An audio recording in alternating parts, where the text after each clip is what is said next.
vamos a tener la cuarta parte de la visita del Papa Francisco a Cuba. En esta parte lo que sí vamos a ver es quizás lo más interesante, lo que hay como siempre detrás de bambalinas, lo que tantas veces no se muestra a la opinión pública. Vamos a ello.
De hecho, en esta imagen hemos representado una vez más lo que en tantas conferencias hemos tenido que terminar mostrando. Cómo hay sociedades secretas que están trabajando en ciertos países desde hace mucho tiempo para conseguir unos ciertos fines. Aquí tenemos la bandera cubana. Todos sabemos, a través de tantos temas como hemos mostrado ya, que cuando vemos la estrella de 5 puntas, la masonería es la que está detrás de este juego. Pero no solo la masonería, vamos a ver más. Mirad también el escudo. Si os dais cuenta, solo tenéis que mirar la parte central, lo que diríamos que parecen un conjunto de palos atados, donde arriba precisamente hay esta gorrita de color rojo con la estrella de 5 puntas, tan característica también de la masonería. Pues ahora iremos viendo aún más detalles. El punto 0, en el Capitolio de La Habana. Este es el Capitolio de La Habana, es la misma imagen que veíais detrás de mí, y fue hecho en 1929. Se hizo para albergar y ser sede de las dos cámaras del Congreso o Cuerpo Legislativo de la República de Cuba. Fue inspirado en el Capitolio de los Estados Unidos. Y además de todo esto, fue algo fantástico, a tal punto que está considerado como uno de los 6 palacios de mayor relevancia a nivel mundial. Mirad lo que hay ahí dentro. Este es el kilómetro 0. Ahí en medio veis un diamante, es conocido el diamante del Capitolio, y mirad qué forma tan particular. Evidentemente está en una estrella de 5 puntas. Bueno, la imagen tal como está tomada es como si fuese una estrella invertida. Yo no sé, claro, depende cómo lo vayas viendo, puedes verla en sentido normal o invertida, por supuesto. Pero también a su alrededor hay otra estrella de 8 puntas, que ya sabéis que tiene que ver mucho con el tema gótico, con el tema también templario, con el tema de adoración a Virgen. Y aquí nos cuenta algo al respecto. Todas las carreteras cubanas parten desde este punto de La Habana y vendría a ser como el kilómetro 0 que también está en la Puerta del Sol en Madrid, en España. Es el centro de donde surgen todas las otras vías carreteras. Ahora vemos también esta misma imagen, un poco con explicación adicional, donde nos habla que en medio hay un diamante de 25 quilates, Pero nos cuenta un poco la historia. Resulta que ese diamante original había pertenecido al zar Nicolás II de Rusia y se vendió al Estado cubano por un comerciante turco, pero fue robado el 25 de marzo de 1946 y misteriosamente regresó a la presidencia Ramón Grau San Martín el 2 de junio de 1946. Fue sustituido en el Capitolio por una réplica en 1973. Claro, era bastante arriesgado tener un diamante importante allí. Pero bien, ya veis que ese es el centro, en definitiva, de todo lo que es la nación. El Capitolio, por lo que representaría en sí, a nivel gubernamental, pero también este lugar de donde surgiría todas las carreteras a partir de ese punto. Bueno, podemos decir, la estrella de 5 puntas, ¿qué tiene que ver con todo esto? Ya lo hemos visto, yo os haría retroceder a la conferencia número 1, la que hicimos en el año 2006 sobre la serie El Gran Engaño, donde estuvimos explicando el significado de la estrella de 5 puntas con mucho detalle. Pero mirad que hay arriba, precisamente. Esto que veis en esta imagen es la sala principal del Capitolio en La Habana, pero es justo el centro de la cúpula que hay, claro, al levantar la cabeza. Y como siempre, redondo como ojo. Pero mirad también qué hay allí. Una vez más, el famoso escudo ya que hemos mostrado antes cubano, con todo ese laurel que también tiene alrededor, más simbología de lo mismo. Y, como no, aquí ya tenemos los 2 manojos de palos que veis aquí, con 2 hachas, que además mirad cómo no se miran, sino que están una mirando acá y otra allá, como también sucede con el águila bicéfala en esos casos, como es el grado 33 de la masonería. Y a su vez, en la estaca central, detrás del escudo, vemos una vez más ese extraño atuendo que en Cataluña también se usa, la barretina se dice aquí, pero que allí también tiene acoplada una estrella de 5 puntas. Bien, pues todo esto nos estaba indicando algo al respecto sobre esa nación. ¿Y qué tiene que ver precisamente con esto? Pero vamos a ver un poco en detalle, y yo diría que mucho detalle, los Castro, jesuitas y entresijos. Porque si bien esto podía ser anterior a los Castro, lo que sí vamos a ver es qué historia hubo detrás de Cuba ya desde hace muchísimos años. Vamos a centrarnos ahora en la figura de Fidel Castro. Y os voy a leer una serie de escritos que sinceramente creo que no tienen desperdicio, por eso vamos a entrar en él, y no solo en este, en otro que habrá posteriormente también, donde veremos detalles que mucha gente, por desgracia, ignora, y como aquí están muy bien plasmados, creo que vale la pena mostrarlos. Fidel Castro, perfil de un jesuita clandestino. La historia confirma que Fidel Castro es un jesuita encubierto. La historia oculta sobre él es conocida por unos pocos historiadores competentes en el mundo. La fidelidad de este hombre es servir a la voluntad del general de los jesuitas, la Compañía de Jesús, con sede en el Vaticano. Permitamos que la historia del mundo exponga su verdadera identidad y que la historia de Cuba hable por sí misma. Mirad qué nos dice la página web donde hay la biografía oficial cubana de Fidel Castro. Punto número 1. Fidel Castro asistió a 3 instituciones jesuitas, Colegio La Salle y Colegio Dolores. 2. Luego asistió a una universidad jesuita de estudios preparatorios. Obviamente lo que podríamos llamar un programa de estudios generales en el Colegio Belén. Estudios generales, ya que después de haberse matriculado allí, fue a la Escuela de Leyes. Punto número 3. Después de graduarse de la Escuela de Derecho, se unió a los ortodoxos o Partido Demócrata Cristiano. Mis lectores europeos, dice el autor del artículo, reconocerán inmediatamente que este es el Partido Católico Romano. El primer partido de la democracia cristiana comenzó en Italia bajo Pío XI en 1920. Pío XI disolvió después ese partido y dedicó todo su apoyo a Benito Mussolini y a sus fascistas. El líder de la democracia cristiana se vio obligado al exilio, aunque él y el Papa Pío XI se mantuvieron en buenos términos. Fue en Londres que este líder conoció a un compañero de exilio, Avro Manhattan, Y este señor es muy conocido porque escribió precisamente sobre los jesuitas. Aquí hay una fotografía donde se ven al señor padre Arrupe, Malachi Martín, Alberto Rivera y precisamente Abro Manhattan. El padre Arrupe fue el líder de los jesuitas en su momento, el general de la orden. Malachi Martín fue un señor que también había estado en la orden y después se salió, y él mismo, siguiendo aún como católico, denunció toda la trama de los jesuitas.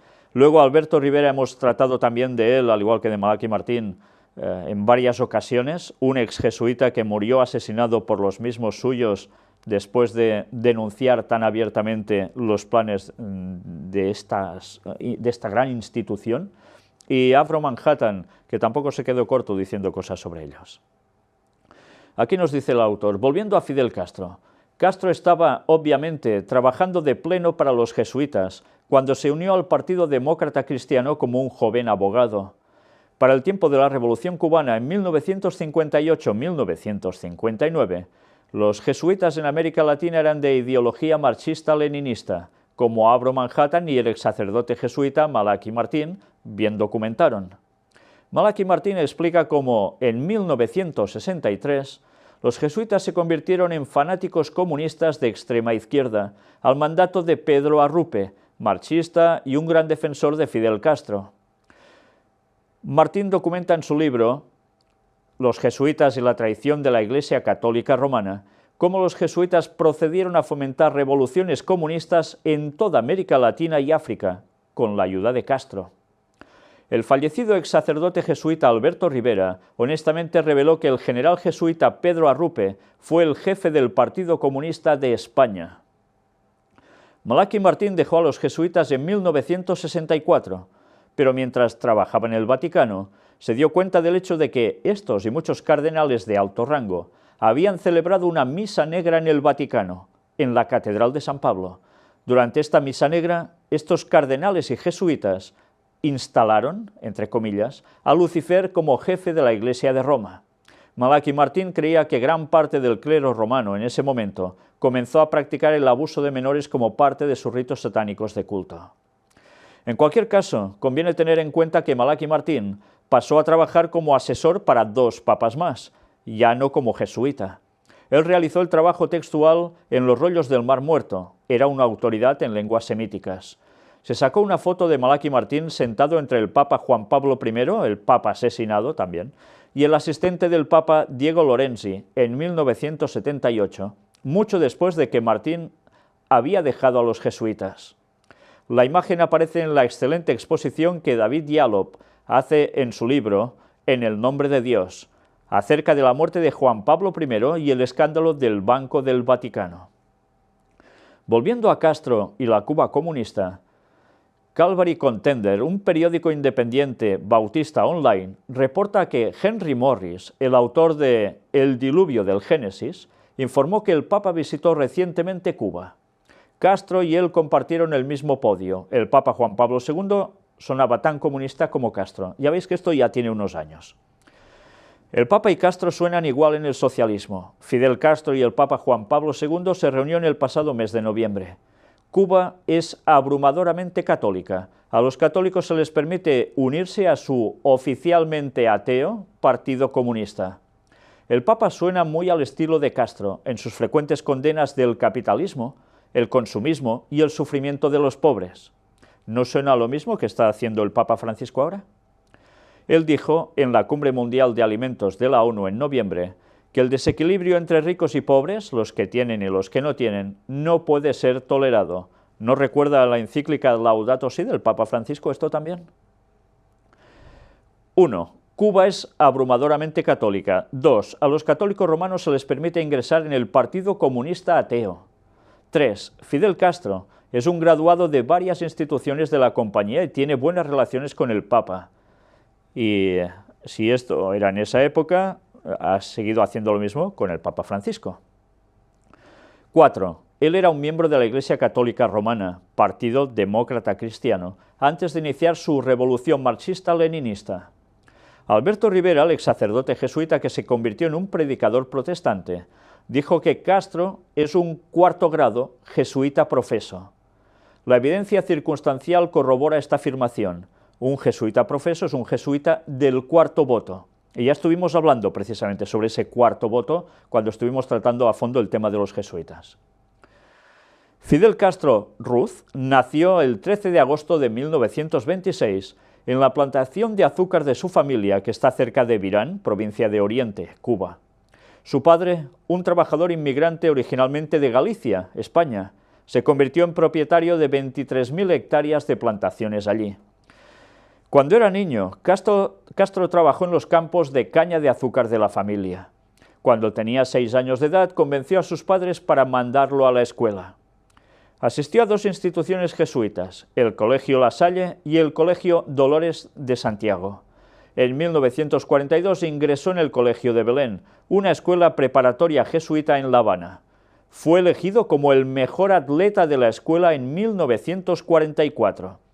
Por eso quizás ahora aún va vestido con chándal, está recibiendo al Papa Francisco. En 1945, Castro asistió a la Universidad de La Habana, Facultad de Derecho, y después de haber conseguido el título de abogado, entró en práctica en 1950 en La Habana con 2 socios. Como abogado se dedicó a ayudar a los pobres. Castro era miembro del Partido Ortodoxo, un partido socialdemócrata, y criticó duramente al gobierno de Fulgencio Batista. Castro pretendió hacer campaña por un escaño en las elecciones de 1952, pero el general Fulgencio Batista derrocó al gobierno del presidente Castro, Prío Socarrás, en un golpe de Estado y canceló las elecciones. Castro fue a la corte y acusó al dictador de violar la Constitución. El tribunal rechazó la petición de Castro. No disponiendo de más recursos legales, Castro organizó un ataque armado de 165 hombres al cuartel Moncada, provincia de Oriente, el 26 de julio de 1953. Ese ataque y uno en la guarnición de Bayamo fracasaron completamente. La mitad de los atacantes fueron asesinados. Castro y su hermano Raúl fueron hechos prisioneros y sometidos a un juicio. Fue cuando hizo su famoso discurso, «La historia me absolverá». Condenado a 15 años, fue indultado después de solo 2 en una amnistía general el 15 de mayo de 1955. Curioso, ¿eh? Solo 2 años después, amnistía para él. Castro intentó, sin éxito, oponerse a la dictadura militar por medios pacíficos. A continuación se exilió en México, donde formó y reunió al movimiento 26 de julio. Se ganó el apoyo de Che Guevara y otros antes de salir a bordo de El Granma para invadir Cuba en 1956. De regreso a Cuba, los revolucionarios se escondieron en las montañas de Sierra Maestra, ganando apoyo entre los campesinos. Batista se vio obligado a huir en 1959 y Castro se hizo cargo. Castro se convirtió en un comprometido marxista-leninista que nacionalizó la industria, confiscó los bienes de propiedad no cubana, colectivizó la agricultura y adoptó políticas en beneficio de los trabajadores y campesinos. Muchos de la clase media huyeron del país. Algunos establecieron una importante y activa comunidad anticastrista en Miami, Florida. El gobierno de Estados Unidos trazó diversos planes para asesinar a Fidel Castro. La CIA hizo un infructuoso intento de desestabilizar el gobierno de Castro el 17 de abril de 1961, cuando una fuerza de 1.300 exiliados cubanos, con el apoyo de la CIA, hizo un intento fallido de invadir Cuba en una zona costera del sur llamada la Bahía de Cochinos, que seguramente os suena mucho. Estados Unidos asumió que la invasión inspiraría a la población cubana a levantarse y derrocar a Castro. Fue un error de cálculo, la población cubana lo apoyó. En octubre de 1962 se produjo la llamada crisis de los misiles de Cuba, cuando el gobierno de los Estados Unidos descubrió que la Unión Soviética pretendía establecer, a largo plazo, misiles balísticos en Cuba. Estos fueron percibidos por los Estados Unidos como una amenaza. El presidente Kennedy instituyó un bloqueo naval de Cuba que duró hasta que Khrushchev accedió a retirar los misiles. A partir de entonces, las relaciones entre Estados Unidos y Cuba han sido hostiles. Ya sabéis que Nikita Khrushchev, como presidente de la Unión de Repúblicas Soviéticas, tuvo esos momentos de tensión tan tremendos en los cuales fue cuando Kennedy estuvo en esa disyuntiva sobre atacar o no atacar con misiles precisamente ese lugar. Y al final parece ser que él no quiso, y curiosamente, después de hacer un discurso sobre las sociedades secretas, Kennedy es asesinado, como mostramos también en conferencias. Y hizo un discurso para que la gente denunciara todo eso. Pues bien, así terminó, entre una cosa y otra. Como resultado de ello, Castro se convirtió en estrecho aliado de la Unión Soviética. Los soviéticos compraron grandes cantidades de azúcar a Cuba y les suministraron ayuda económica y militar. Este dinero alimentó muchos de los programas sociales de Castro, tal como su guerra contra el analfabetismo y la atención gratuita de salud universal. Esta relación de Castro con la URSS generó más fricción entre Cuba y Estados Unidos. Castro también apoyó con éxito las revoluciones extranjeras en Angola y Etiopía. Fue elegido jefe del movimiento de países no alineados y ha sido un fuerte crítico del imperialismo de Estados Unidos. El colapso de la Unión Soviética en 1990 dejó a Cuba en una situación difícil y Castro dejó de ser una figura internacional, a pesar de que sigue siendo el presidente de Cuba. Y bien, aquí ahora nos va a hacer un repaso a personajes que tienen que ver mucho con los jesuitas y que teóricamente tienen que ver mucho con el comunismo. Yo me lo voy a saltar, solo voy a leeros este primer trocito, donde dice: vamos a consultar la historia del mundo en cuanto a lo que dice acerca del jesuitismo y el comunismo. Desde principios del año 1600 hasta mediados de 1700, la Compañía de Jesús, los jesuitas, experimentó y construyó una utopía comunista en América del Sur. Una forma de sistema social comunal esclavizando nativos inocentes, los indios guaraníes. Estos fueron llamados reducciones, siendo la más famosa la reducción jesuita de Paraguay. Paraguay es una de las numerosas regiones de América del Sur que fueron colonias de España y Portugal. El ministro portugués de El Rey, Marquís de Pombal, protestó ante el Vaticano diciendo que los jesuitas habían establecido su propio dominio dentro de los territorios reclamados por Portugal y España. Portugal y España descubrieron actividades mineras de los jesuitas en América del Sur con la mano de obra de los indios guaraníes. La reducción jesuita en el Paraguay es la primera imagen del comunismo. Esto muchas personas no lo saben, pero son relatos históricos que después, evidentemente, unos lo toman por este lado y en el Vaticano se lo toman totalmente distinto. Después nos habla de Karl Marx, Lenin, Trotsky, Stalin, etcétera, etcétera. Me voy a saltar estos personajes para llegar hasta este punto. La historia del mundo es uno de los temas principales que la Compañía de Jesús, los jesuitas, no quiere discutir en público, ya sea en universidades, colegios o la televisión.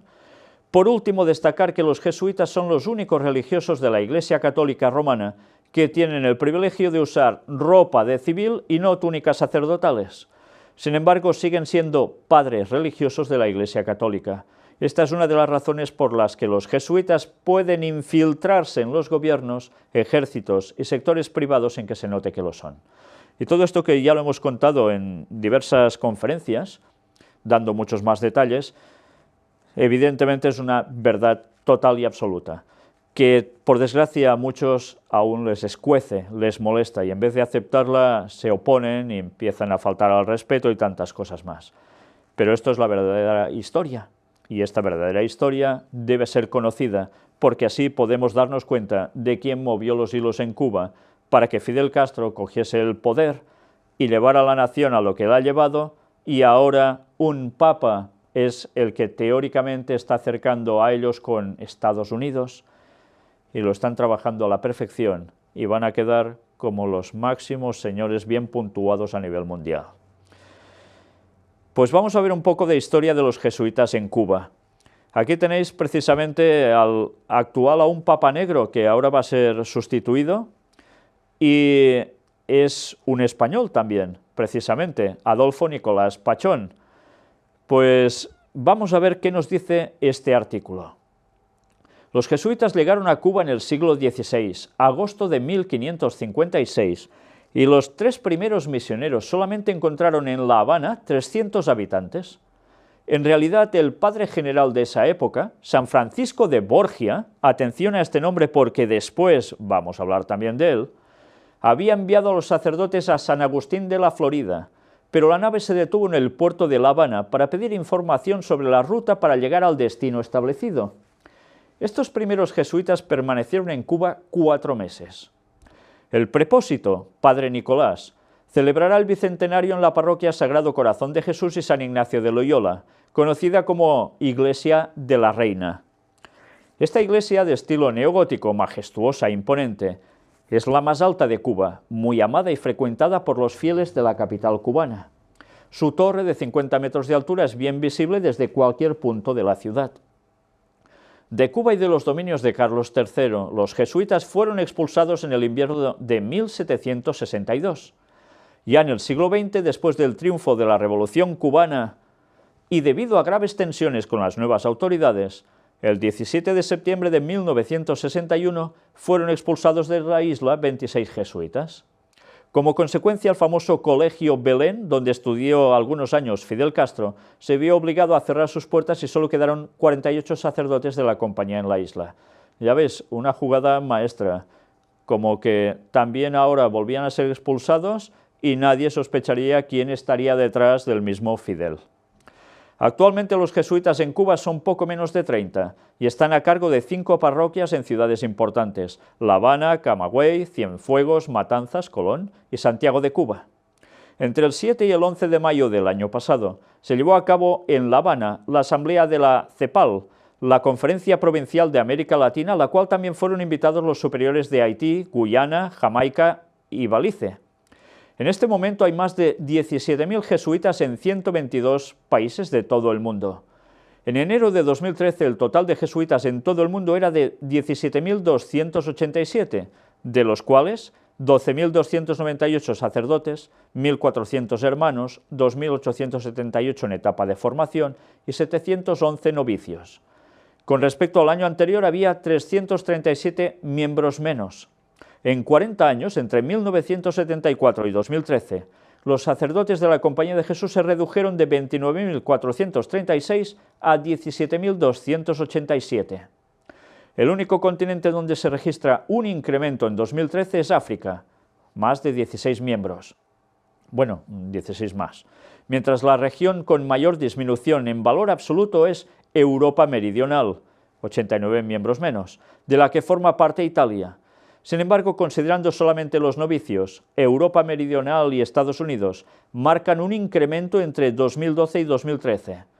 Por último, Asia Meridional, especialmente la India, es la zona con el número más elevado de jesuitas, 4.016.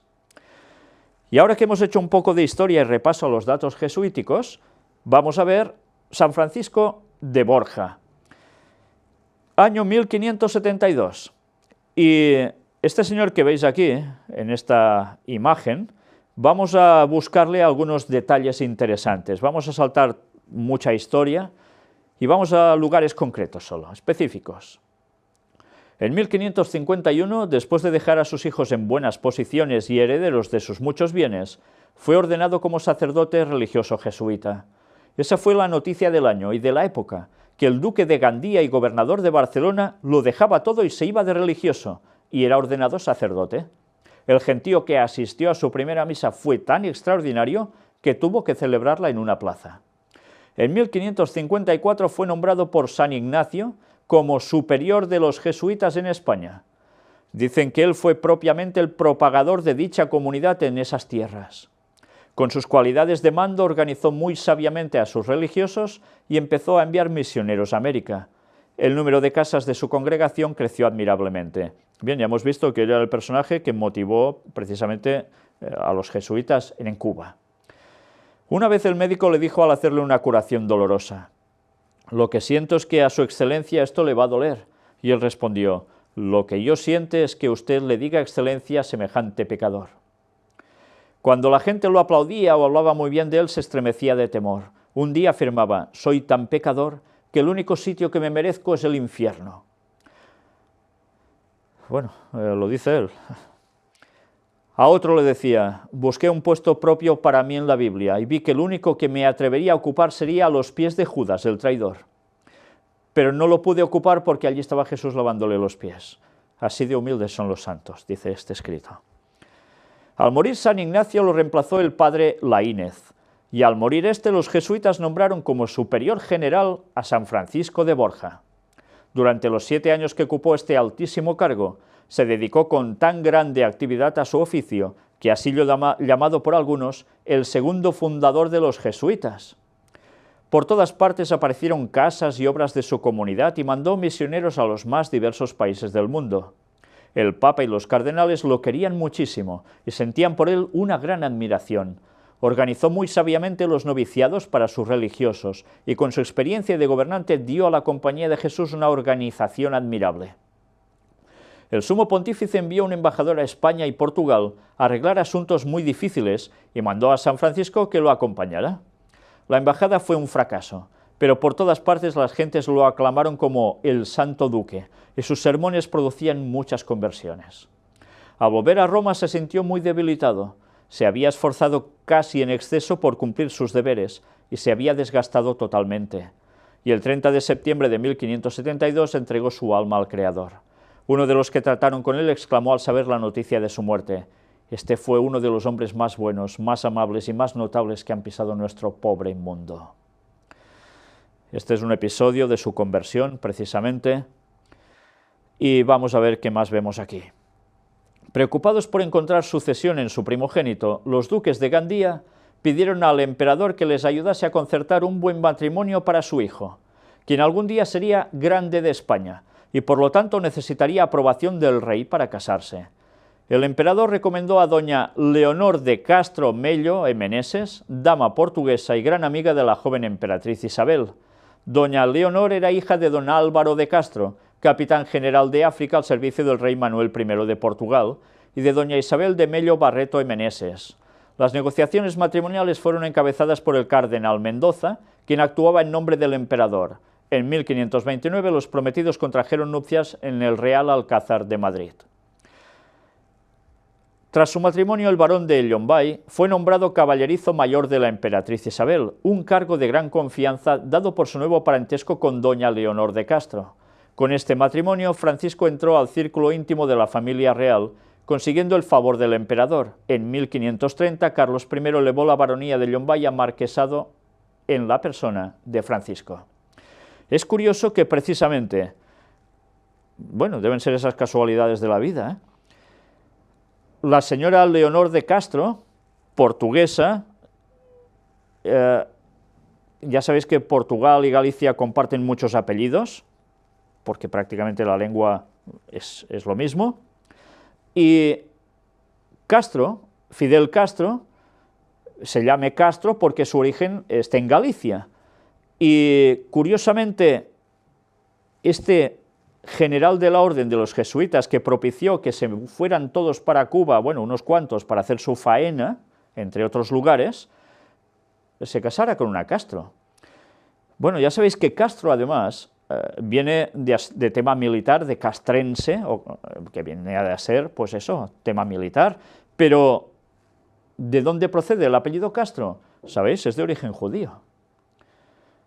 Y es, una vez más, nos da que pensar cómo siempre hay esa relación, o tantísimas veces, entre jesuitas y también judíos.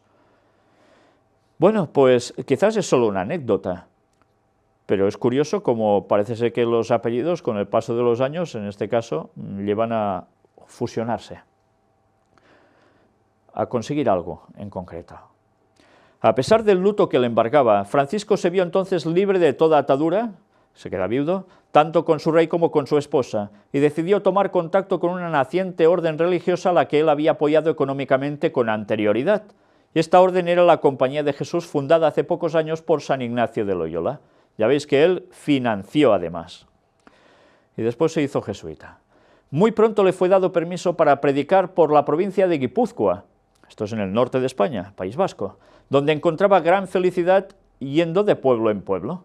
En ese tiempo mucha gente comenzó a buscarle para que les dirigiera espiritualmente y su fama de gran consejero traspasó las fronteras de España.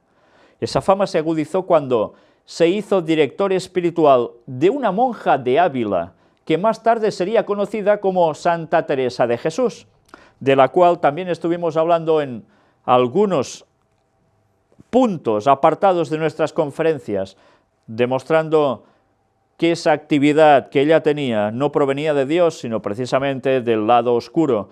Y precisamente a ella se vincula este mismo señor. Que además, ya sabéis que como Borja, provenía de una familia valenciana que fueron papas, ¿sí? Todo queda en casa. Pues bien, así es realmente. Esa frase tiene un sentido total en este caso. En 1565, la Segunda Congregación General de la Compañía de Jesús decidió nombrar al padre Francisco de Borja como superior general de los jesuitas, impresionados con los testimonios que llegaban de él por todas partes.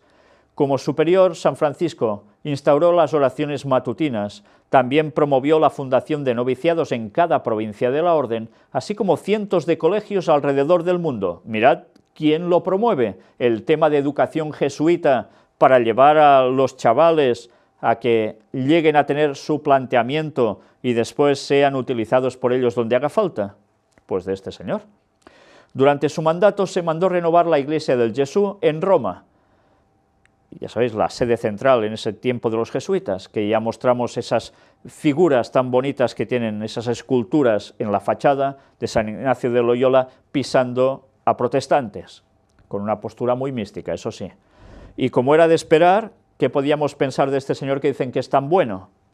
Pues mirad, durante su mandato se mandó renovar la iglesia del Jesús en Roma y promovió fuertemente la contrarreforma en Alemania. Para eso fueron los jesuitas, para ir contra la reforma protestante, y no iban con florecitas normalmente, ya os lo podéis imaginar cómo, ¿eh? Francisco de Borja también fue un gran impulsor de las misiones, sugiriendo al Santo Padre la creación de la Congregación para la Propaganda de la Fe, que hoy en día lleva el nombre de Congregación para la Evangelización de los Pueblos. Por eso envió gente a Cuba, entre otros lugares, por supuesto. Y por eso se hicieron esas escuelas jesuitas también en Cuba, y donde Fidel Castro estuvo estudiando y fue muy bien adiestrado para conseguir sus propósitos. Conociendo su enorme prestigio, así como sus influyentes parentescos, el Papa Gregorio XIII le pidió al superior de los jesuitas que colaborara en importantes negociaciones diplomáticas entre la Santa Sede con España y Portugal. Debido a esto, San Francisco viajó hasta las cortes de dichos reinos a comunicar las peticiones del Santo Padre.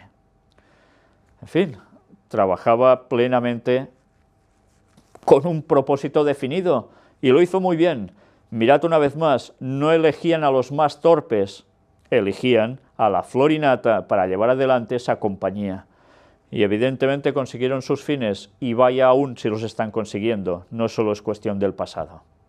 Y ahora, sabiendo eso de esas escuelas jesuitas que servían para esto, en el Colegio Jesuita de Santiago, donde Fidel aprendió el arte de la lucha, qué cosas, ¿eh? Mirad qué pone, disciplina y estudio, fue aquí en donde se formaron los hermanos Castro, Raúl podría volver a abrirlo. Y mirad este artículo que nos dice, es del 19 de septiembre de 2015. A Fidel lo llamaban bola de churre, porque se dejaba distraer por demasiadas cosas y nunca tenía tiempo para estar bien limpio. A Raúl, en cambio, le decían la pulguita, no tanto por las dimensiones del cuerpo, sino porque siempre estaba pegado a su hermano. Pero lo que sorprende es que estas historias ya nadie las oculta en Santiago, la ciudad rebelde siempre, en donde comenzó todo y en la que todo podría llegar a su fin, en un círculo que gira alrededor del colegio de Nuestra Señora de los Dolores, el colegio jesuita en donde crecieron los hermanos Castro.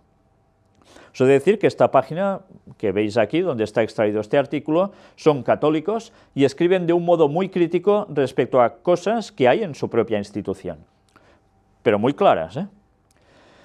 Mirad qué nos dice aquí. Ángel, el padre, era un terrateniente rico, pero un poco rudo, y para que sus hijos pudieran entrar a la alta sociedad de Santiago, eligió la escuela más prestigiosa, la que había formado a la élite cubana. Los jesuitas la fundaron en 1913. ¿A quién habían formado? A la élite cubana, como es siempre. Y sus alumnos, como los miembros de un club reservado, se llamaban dolorinos. Fidel entró en 1938. Él y sus hermanos, Ramón el mayor y Raúl el menor, eran de los alumnos más privilegiados que vivían en el colegio. Hablando con Fray Beto, recordad que ayer estuvimos hablando de él, el mismo líder máximo no ocultó su deuda ni su admiración. Era una escuela de gente más rigurosa, preparada, con vocación religiosa muy fuerte. En realidad eran personas con mayor dedicación, capacidad y disciplina, incomparablemente superiores. En mi opinión, era la escuela a la que tenía que ir. Fidel, según la reconstrucción de Patrick Symes, en el libro The Boys from Dolores, no era el primero de la clase.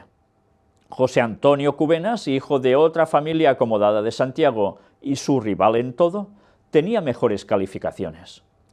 Pero era el segundo de la clase y nunca dejaba pasar la ocasión para leer un libro de más. Exuberante, sí, pero nunca flojo.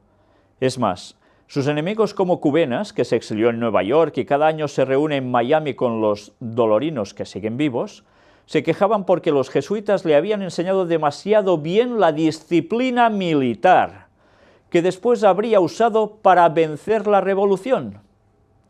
Fidel era voraz.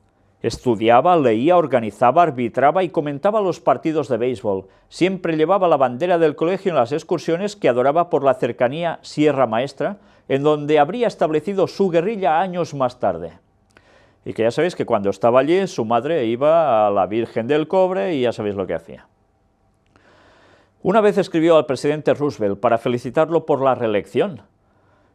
Y, claro, esa felicitación es a un presidente de Norteamérica, es curioso. La Casa Blanca le respondió, pero sin enviarle el billete de $10 que Fidel había pedido, cosa que lo enfadó bastante. Por lo demás, Fidel, sugestionado por el padre que había sido soldado, estaba del lado de los españoles en la guerra contra Estados Unidos, leía los discursos de Mussolini, y cuando Hitler invadió Polonia celebró de esta manera: «No queda ni un avión polaco, es nuestra primera victoria». Es curioso, ¿eh? ¡Qué frases! Fue justamente una pelea con Cubenas la que acabó con esta historia. Fidel había golpeado involuntariamente a un chico con el bate de béisbol. José Antonio lo desafió y cuando el padre Sánchez los separó, Castro se las estaba viendo muy difíciles por primera vez en su vida. Así, para que le dieran el diploma, tuvo que irse a otro colegio jesuita, el Belén, en La Habana. Y mirad ahora. Pero el vínculo nunca se quebró. Después del asalto al cuartel Moncada, a 850 metros del Colegio de Dolores, en donde el 26 de julio de 1953 Fidel llevó a cabo su primer intento revolucionario, fue justamente gracias a la intercesión del rector de su ex escuela que los militares de Batista se comprometieron a capturarlo vivo y a procesarlo. «Condenadme, no importa», dijo él, «la historia me absolverá». En noviembre de 1958, cuando volvió a la Sierra Maestra para organizar la guerrilla, un maestro del colegio, el padre Guzmán, fue a buscarlo, aunque los padres de los alumnos se quejaran porque no querían un profesor comunista. Una mañana de febrero de 1961, la campana del Colegio de Dolores sonó como nunca lo había hecho. Cuando los estudiantes se reunieron en el patio, el padre prefecto pronunció un discurso de 5 palabras: «Váyanse todos a casa, ahora». Poco tiempo después llegaron los guardias, registraron el edificio y pusieron candados. El 17 de septiembre del mismo año, con el pretexto de una balacera que se verificó durante la procesión de la Virgen de la Caridad del Cobre, todos los jesuitas no cubanos fueron embarcados en la nave Covadonga y expulsados del país. Esto, escribió Symes, era parte de ser jesuitas, pero la historia ha enseñado que un día habrían vuelto a Cuba.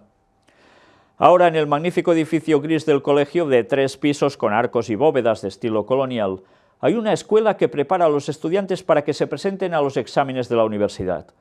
En lugar de dedicarla a un héroe de la Revolución, la dedicaron a Rafael Mendive, filántropo del siglo XIX, amigo del padre Félix Varela y profesor del padre de la independencia cubana, José Martí. La inauguró después de la restauración del complejo Ramón Castro. María, la señora que está en la entrada de la escuela, me lleva con orgullo a la sala histórica en donde están colgadas las fotos de Fidel, Raúl y Ramón en uniforme. Fidel en la banda del colegio, Fidel que levanta sonriente el banderín Dolores.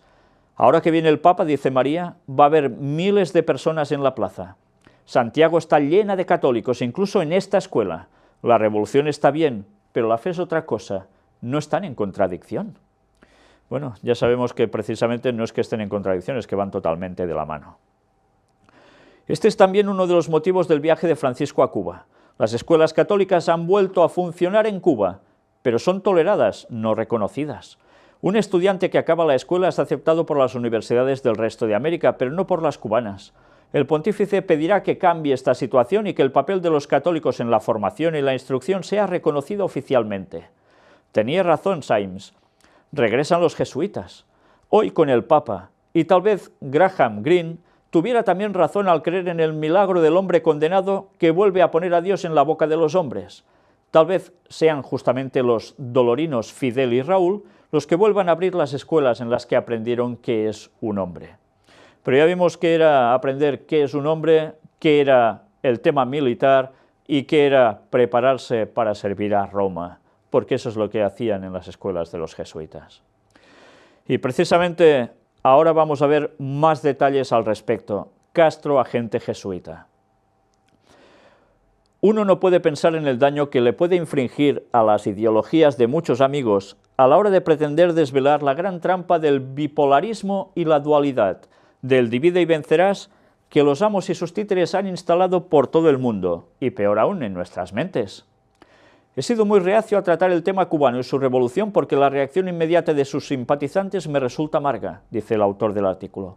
Pero soy amigo de las personas y no de sus ideales, y más aún amigo de la verdad aunque duela, y para buscarla hay que revolver, y tiene mucha razón. Mirad qué aparece en este artículo. ¿Trabaja Fidel Castro para la familia Rockefeller? Cualquiera que haya leído la historia de cómo Fidel Castro llegó al poder tendrá que admitir que hay algo que no encaja. Que 80 simples hombres consiguieran tomar el poder de un país desde la selva con unos pocos rifles es una historia más cercana a la ciencia ficción que a la realidad, incluso para mí, que he sido admirador de aquella revolución.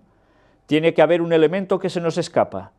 ¿Habrá sido la revolución cubana algo parecido a lo que ahora está sucediendo en Siria y antes en Libia?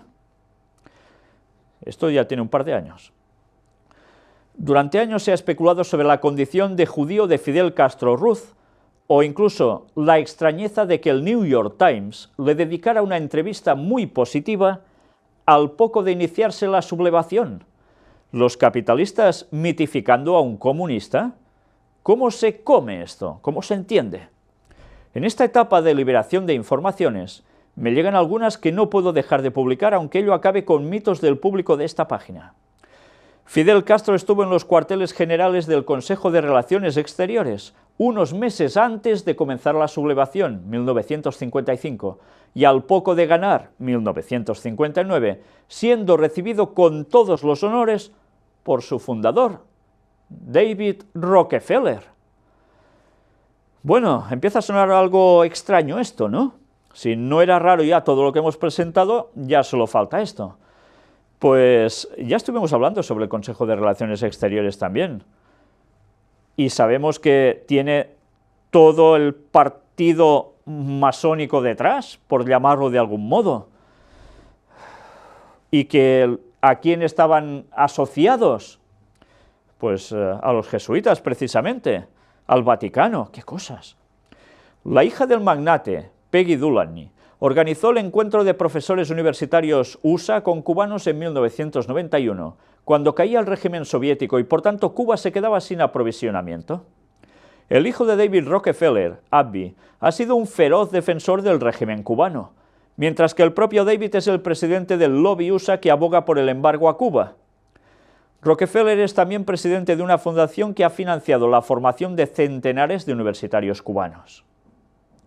Gracias a Rockefeller y Kissinger, del cual hemos hablado también muchas veces en las conferencias, Cuba ha sobrevivido al embargo, con intercambios comerciales por un valor de $1.000 millones.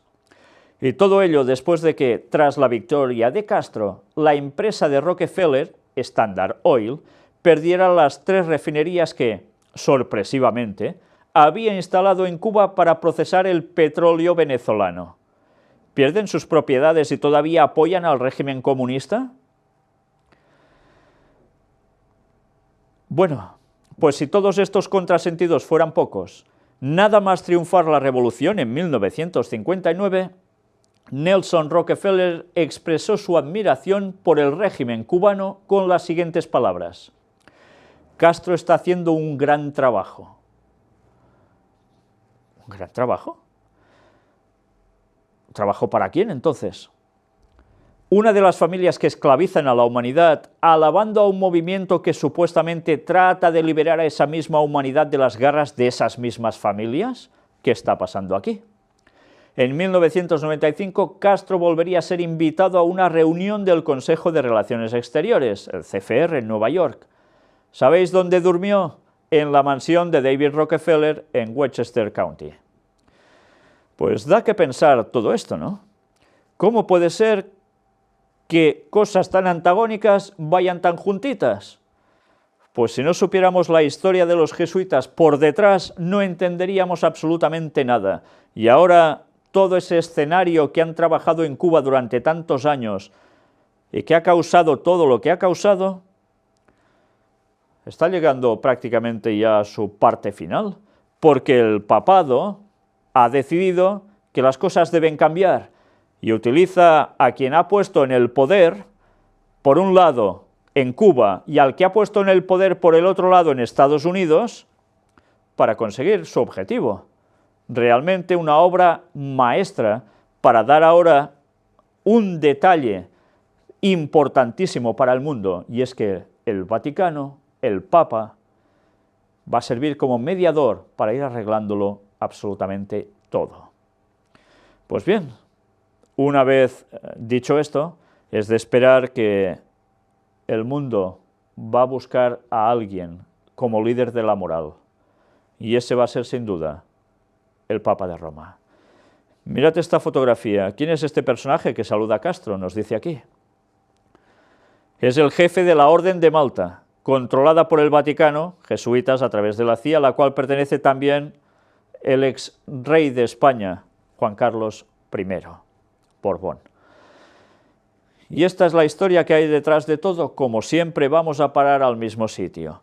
Pero mirad, aún hay más cosa. Conservadores estadounidenses e izquierdistas latinoamericanos comparten la ilusión común de que Fidel Castro es un agente soviético, que es un títere de Rusia para llevar a cabo la licitación del comunismo internacional, en América Latina y el resto del tercer mundo. El secretario de Estado Alexander Haig, Estados Unidos, es aficionado a la promoción de ese mito al denunciar a Castro como un representante de Rusia en cada vuelta, y al propio Castro le gusta contribuir a la ilusión. Pero el quid de la cuestión, como Haig sabe perfectamente, es que Fidel Castro es bien cultivado a largo plazo de la Compañía de Jesús, los jesuitas, quienes han empujado con éxito profundamente en el campo soviético. Bueno, aquí nos hace una vez más referencia a Castro educado por los jesuitas. Fue seleccionado por ellos para continuar su carrera en la política. Su revolución de 1959 fue financiada y apoyada por los jesuitas y sus aliados. A mediados de la década de 1960, el régimen cubano sigue la política de los jesuitas de la promoción de las guerras de liberación nacional en el tercer mundo. A principios del decenio de 1970, Castro estableció una alianza estratégica con la Compañía de Jesús al unirse al gobierno de Allende en Chile, que ya sabéis cómo terminó también Allende en Chile, para pedir un diálogo cristiano-marxista, y reafirmó recientemente en una reunión del Partido Comunista de Cuba que la alianza de 1980 ayudó a desencadenar la actual desestabilización de América Central liderada por jesuitas. Castro tiene en ocasiones alguna influencia de los nacionalistas mexicanos y de las facciones a favor del desarrollo dentro de las políticas de la Unión Soviética, adoptados hostiles a la perspectiva de crecimiento cero de los jesuitas. Este fue el caso de su discurso en la conferencia de agosto de 1979, No alineados de La Habana, en la que apoya una solución negociada entre el norte y el sur a la devastación económica del tercer mundo. Y por lo general ha sido el caso de las políticas económicas nacionales que han favorecido el crecimiento industrial de Cuba. Pero a fin de cuentas, y enfáticamente hoy, Castro sigue siendo el instrumento controlado por los jesuitas para el que fue moldeado. Usted podría ver esto, que era para hacer grandes cosas. Eso es para grandes cosas, no para las cosas ordinarias. Escribió el padre Amando Llorente, jesuita, en su evaluación de Fidel Castro sobre la graduación de este último en el exclusivo Colegio Jesuita de Belén de Cuba en Habana en 1946. Castro, de hecho, fue a escuelas propiedad de los jesuitas durante su infancia, enviado allí por su padre de clase media, que había hecho su primer dinero trabajando para una gran plantación de azúcar de la United Fruit Company en Cuba, la misma United Fruit, UFCO, que está extensivamente involucradas en el tráfico internacional de drogas y que ha trabajado en estrecha colaboración con los jesuitas durante los últimos decenios en la formación de terroristas de izquierda y derecha en Centroamérica. El señor Castro finalmente hizo suficiente dinero trabajando para UFCO para establecer su propia plantación de azúcar en el terreno que bordea las fincas de la UFCO en la provincia cubana de Mayari. Vaya historias nos cuenta este señor, ¿eh? United Fruit, a continuación, con sede en Nueva Orleans y ahora llamada United Brands, es fundamental en la historia real de la Revolución de Castro de 1959, ya que su aparato normalmente corría a ambos lados de dicha operación. Por ejemplo, el sangriento dictador a quien finalmente Castro derrocó, Fulgencio Batista, fue, al igual que Castro, el hijo de un empleado de United Fruit. Batista llegó al poder en 1952 mediante un golpe militar y estableció un gobierno reconocido internacionalmente como nada más que una fachada para el aparato de juego, prostitución y el tráfico de drogas de Meyer Lansky, cuyas redes de la mafia del Caribe en gran medida son superpuestas a la mafia de la UFCO de New Orleans. Bien, ya sabéis que se dice que Cuba era el prostíbulo de Estados Unidos. Sí, son declaraciones fuertes, pero juego, tráfico de drogas, prostitución, iba lleno. Y teóricamente al entrar Castro eso se iba a terminar. Pero para eso estaba en Cuba Estados Unidos.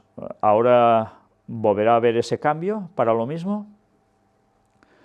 Sin embargo, todo el movimiento de oposición a Batista, incluyendo a Fidel Castro, también fue financiado por la UFCO y el tráfico de drogas, principalmente a través de la persona de uno de Carlos Prió Socarrás. Curioso, ¿eh? Pues financian a uno, financian a otro.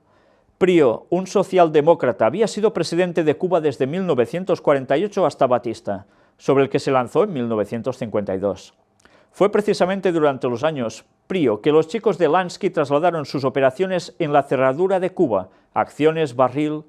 Prió, de hecho, hasta su muerte en 1970, fue por largo tiempo miembro de la Junta Permindex, la cáscara corporativa utilizada por los más altos niveles del lobby internacional de drogas para llevar a cabo asesinatos políticos.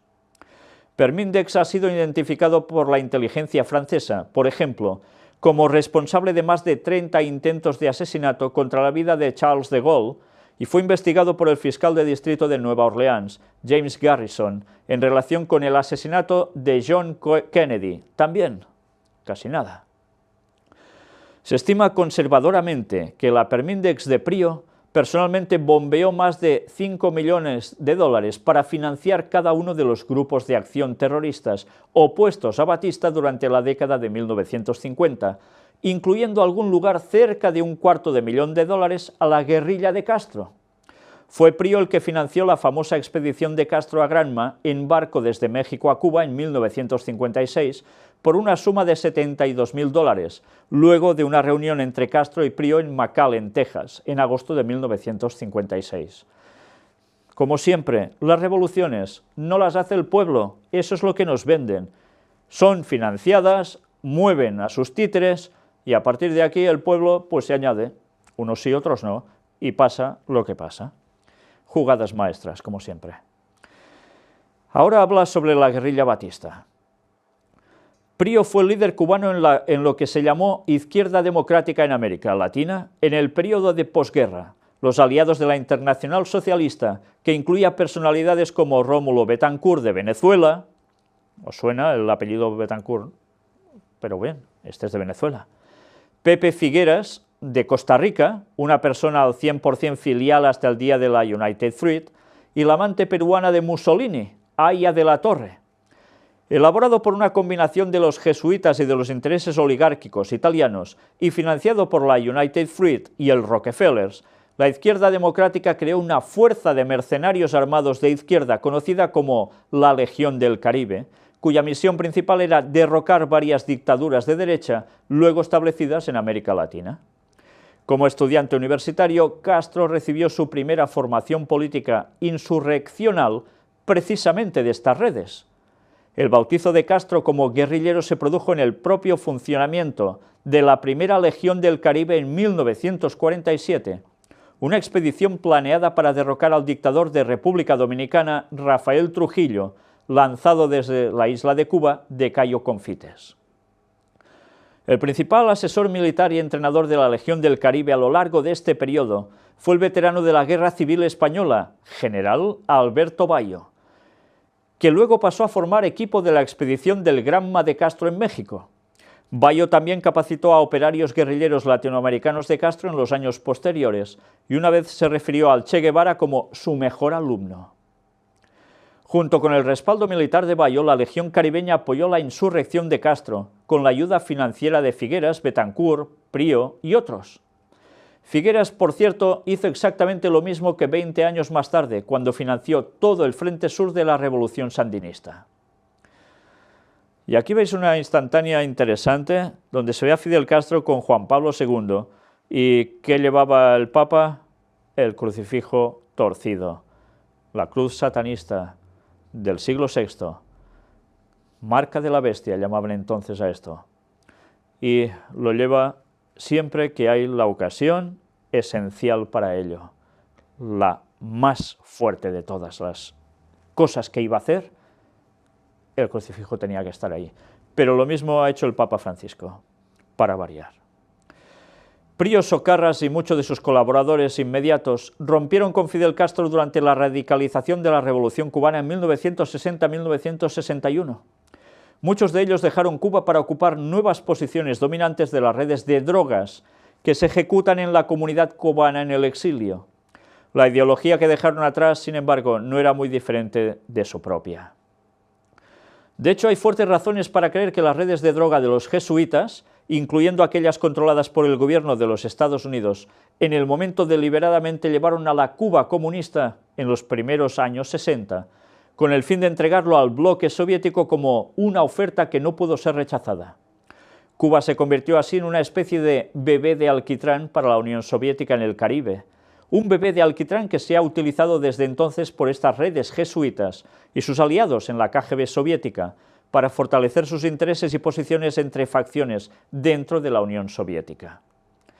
Cuba ha sido fundamental para impulsar la Unión Soviética para respaldar la política suicida de guerras de liberación nacional para el sector en desarrollo, y que ha servido repetidamente como casus belli entre las dos superpotencias en 1962, contribuyendo a traer el mundo al borde de la guerra nuclear.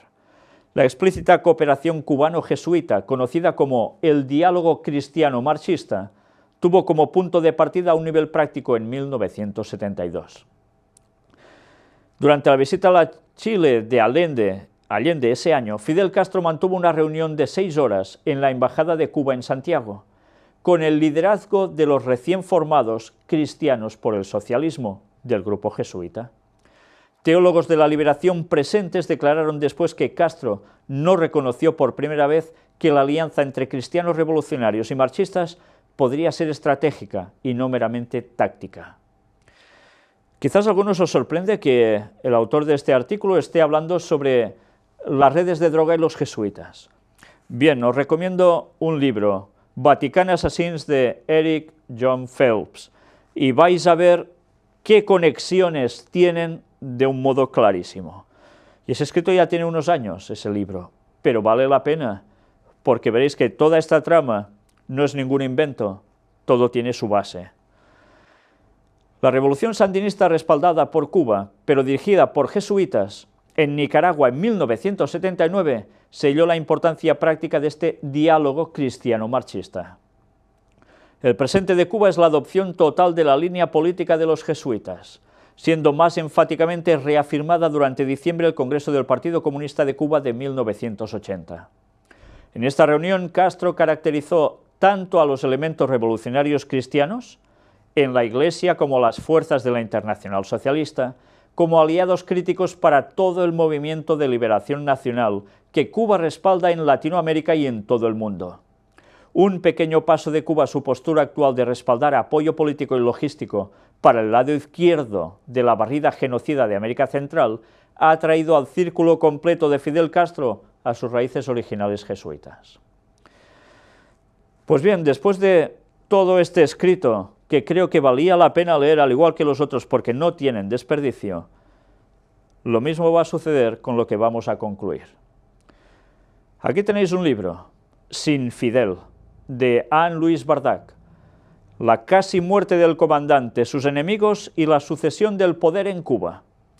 Y veremos qué nos dice la autora en este libro, solo nada, muy pocos trozos, pero que dan que pensar y mucho. Castro hizo su primer reconocimiento público de que padecía una enfermedad terminal. No espero gozar de tal privilegio dentro de 4 años, cuando haya concluido el primer periodo del presidente Obama, decía él entonces. Él morirá como el jesuita para el cual se le educó, predijo María Luisa Menéndez, cuya familia era de fidelistas devotos hasta que huyeron en 1961. Recuerden mis palabras, pues habrá un sacerdote junto a él para administrarle la extrema unción. Yo no sé si eso sucederá o no, pero realmente como suceda, en fin, sin palabras ya, ¿eh? Pero curioso, ¿eh? Cómo dice que ellos eran antes fieles a Fidel y después huyeron. Pero deja claro, precisamente, que Fidel fue educado por los jesuitas y así morirá como jesuita. Con los años, Castro ha contado a los visitantes ocasionales que las raíces familiares de su padre eran judías. En verdad, los Castro provienen de la región del norte de España donde predominaron los judíos, y el nombre no es raro entre los judíos sefardíes, los judíos que estaban en España. No es improbable que la familia se convirtiera al catolicismo 2 siglos antes. Amén de lo anterior, las raíces intelectuales y el rigor de Castro eran puramente jesuitas. Él fue educado por los jesuitas y se mantiene como un jesuita ateo que usa uniforme en lugar de hábito, dijo el periodista cubano Ángel Tomás González a The Guardian. Es por ello que no hubo ningún problema entre él y el Papa Juan Pablo, como tampoco lo ha habido ahora con el Papa Francisco, todo lo contrario. Y además que el Papa Francisco es jesuita, pues ya os podéis imaginar. Fue Castro quien decretó en 1962 que Cuba era una nación atea. Expulsó a la Iglesia de la isla y prohibió la celebración de la Navidad hasta 1997. Sin embargo, nunca cortó del todo sus lazos con el Vaticano, aunque se mostró tan desconfiado e implacable con la Iglesia como lo había sido con cualquier otra amenaza potencial. 35 años después de declarar su dominio sobre la Iglesia en Cuba, negoció una tregua con el Vaticano, lo cual resultó en una visita del Papa Juan Pablo II a La Habana. Justo antes de la visita papal en 1998, Castro reinstauró la fiesta de Navidad. Y ahora, después de la visita del Papa Francisco, ¿reinstaurará alguna otra festividad católica? No lo sé.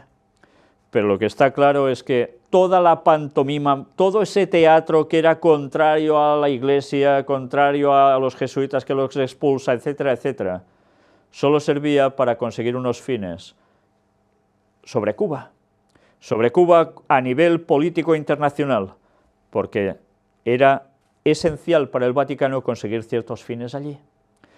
Y ahora, después de tantos años, esos fines se están consumando para llevar hacia arriba a un papa para todo el mundo. Con excepciones, claro. Ya vimos a algunos de los disidentes y las damas de blanco que precisamente muy de acuerdo no es que estuvieran. Pero todo el mundo irá en pos de la bestia. Ese es el texto bíblico. Y solo habrá unos cuantos que se opondrán. No estoy hablando de que el Papa Francisco sea el que va a llegar hasta el fin de los tiempos, hasta el momento del retorno de Cristo. Seguramente tendrá un sucesor en breve. Pero sea quien sea, el Vaticano y los jesuitas habrán hecho un trabajo excelente para Satanás, preparando el terreno para un fin. Y el papado conseguirá su propósito. La profecía bíblica es clara y desde luego debemos conocerla. El fin está cerca y todos estos indicios de los que hemos ido presentando aquí ya se están cumpliendo y van a llevar a lo que falta al mundo esas poquísimas profecías que también se van a cumplir, por supuesto que sí. Hasta aquí llega precisamente el tema del Papa en su visita a Cuba, donde hemos hecho todo ese repaso a prácticamente todo lo que hizo allí, que haya salido a la luz pública, pero también a una serie de datos adicionales que parecía que no tenían nada que ver con la visita, pero que iban a servirnos para destapar una vez más qué hay detrás en tantas cosas que los medios de comunicación normalmente no nos van a decir. A partir de aquí, ahora lo que nos queda es, ¿qué hizo el Papa después? Se fue de Cuba, ¿y dónde fue? A Estados Unidos. Y esas van a ser nuestras próximas temáticas, si Dios quiere. El análisis, también con mucho detalle, de la visita del Papa en Estados Unidos, donde ha habido grandes cosas que van a marcar también la historia. Una vez más finalizamos dejándoos aquí la página web nuestra, donde aparecen varios apartados, todas las conferencias también, el listado, el apartado de grupos y contactos. Cada vez están saliendo más personas que dicen, cerca de donde yo estoy no hay nadie más, me quisiera congregar, quisiera compartir también. Bien, pues entrad en esa página y aparece esto, para España, estos grupos, personas de contacto. Para el resto del mundo, estos. Y se van ampliando, cada vez hay más. Y si Dios quiere, habrá muchos más hasta abarcar el mundo entero. Que Dios os bendiga y que nos ayude a hacer lo que debemos hacer. Destapar las obras de Satanás, esas artimañas ocultas, para muchos, para que la gente despierte y se dé cuenta que las cosas no pasan porque sí, que hay una agenda satánica detrás y que gracias a Dios que nos advirtió de cómo iría todo, y ahora podemos verlo delante nuestro. ¿Y qué más? Prepararnos porque solo nos queda eso. Prepararnos nosotros y preparar a los demás. La gente debe saber que esto se acaba. La gente debe conocer los últimos pasos que el Vaticano va a dar junto a Estados Unidos y a las sociedades secretas. Y debemos posicionarnos.